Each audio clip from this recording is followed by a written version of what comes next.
Hey guys, എല്ലാവർക്കും എൻ്റെ പെസഹ തിരുനാൾ ആശംസകൾ. നമ്മുടെ ക്രിസ്ത്യൻസിൻ്റെ ഇടയിൽ പെസഹ ദിവസം മാത്രമാണ് നമ്മൾ പെസഹ അപ്പം ഉണ്ടാക്കുന്നത് കേട്ടോ. അപ്പോൾ അതിനായിട്ട് കുറച്ച് ഉഴുന്നെടുത്തിട്ട് വാഷ് ചെയ്തതിന് ശേഷം ഒരു 15 മിനിറ്റ് ഒന്ന് കുതിർത്ത് വെച്ചതിന് ശേഷം വെള്ളം കളയാം.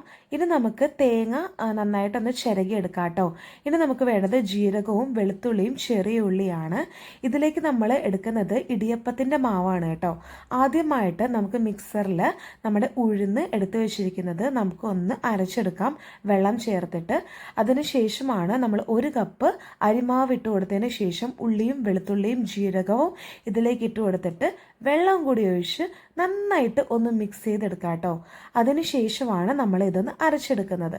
അരച്ചെടുത്തതിന് ശേഷം നമ്മൾ തേങ്ങയും കൂടി ഇട്ട് കൊടുത്തതിന് ശേഷം കുറച്ച് മാത്രം ഒന്ന് അരച്ചെടുക്കാവൂ.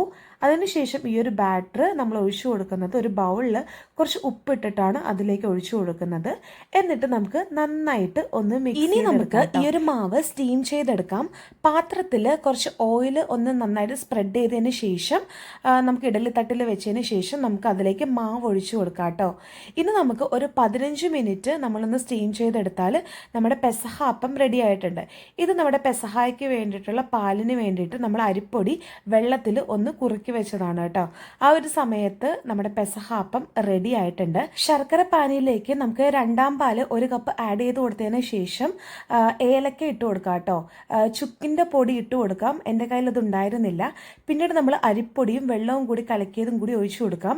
ഒരു തിക്നെസ് കിട്ടാൻ വേണ്ടിയിട്ടാണ്. നന്നായിട്ട് ഒന്ന് മിക്സ് ചെയ്തെടുക്കാം. ഇനി നമുക്ക് നമ്മുടെ 1-ാം പാലും കൂടി ആഡ് ചെയ്തതിന് കൊടുത്തതിന് ശേഷം തിളയൊന്നും വരണ്ട, നമുക്കൊന്ന് മിക്സ് ചെയ്തെടുത്തിട്ട് നമുക്ക് ഫ്ലെയിം ഓഫ് ചെയ്യാം. നമുക്ക് ഈ ഒരു തിക്നെസ്സിലാണ് കേട്ടോ ഞാൻ എടുത്തിട്ടുള്ളത്. അപ്പോൾ ഇത് റെഡി ആയിട്ടുണ്ട്. ഇനി നമുക്കിതൊരു വേറൊരു ബൗളിലേക്ക് നമുക്ക് മാറ്റി ഒഴിച്ചു വെക്കാവുന്നതാണ്. അപ്പോൾ നമ്മുടെ പെസഹ അപ്പവും പാലും റെഡി ആയിട്ടുണ്ട്. ഇത് നമ്മൾ പള്ളിയിൽ നിന്ന് വന്നതിന് ശേഷമാണ് കേട്ടോ മുറിക്കുന്നത്.